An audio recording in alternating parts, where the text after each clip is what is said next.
Alright guys, I'm here in Copenhagen, doing a little touring of Europe. Went to Sweden and Norway, and this is the first time I'm seeing J-Dubs. So let's find out if they've heard about the Australian Royal Commission. Hi, do you speak English? Yeah. Have you guys heard about the Australian Royal Commission? No. And how they did an investigation on the Jehovah's Witnesses in Australia? No? Never? About oil or? About the Australian Royal Commission. They investigate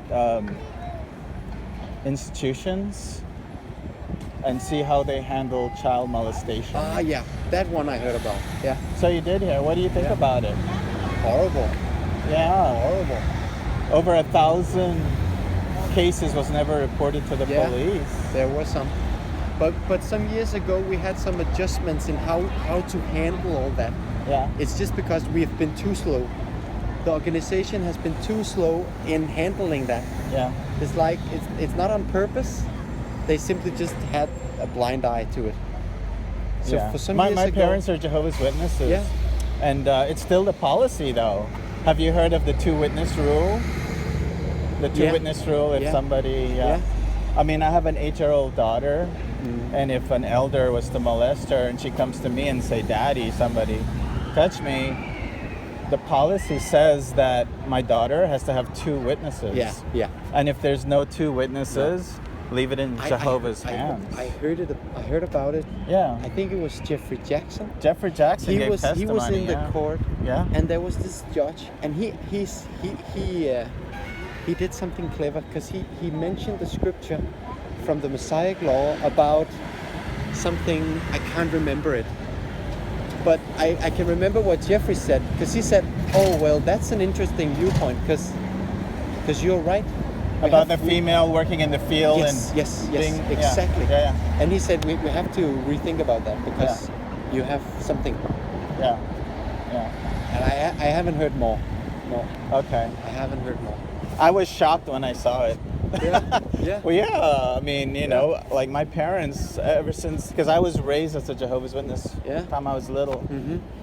And so I didn't know that all of that was happening within the organization. No.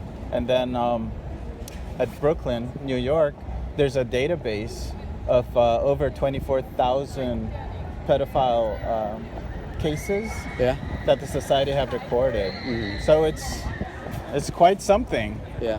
That's been happening for many years. Yeah. I myself was molested by an elder when I was little growing up for many years. And the elder is still an active Jehovah's Witness because I never said anything to anyone. So I just stopped going, and my parents was like, "Oh, you need to return to Jehovah." I'm like, "No." I can understand. It's a serious problem. Yes. Yeah. It is. It's a serious problem. I'm surprised that you know about it because my parents have been Jehovah's Witnesses for over 40 years and they don't know about it. Yeah. But if you talk to them about Russia, they can tell you everything about Russia and the ban. And I'm like, but you haven't heard about what happened in Australia? I was just like blown away. I can see. Yeah. It's a problem. It is. It is. But I think the policy has changed a bit.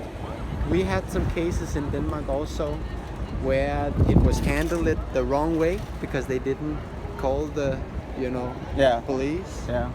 And we had some adjustments that you have to call the police. We cannot handle stuff like that. Right. And you have to punish people who does that. Exactly. And I know how it is today. If you have been committed a pedophile, you can never have any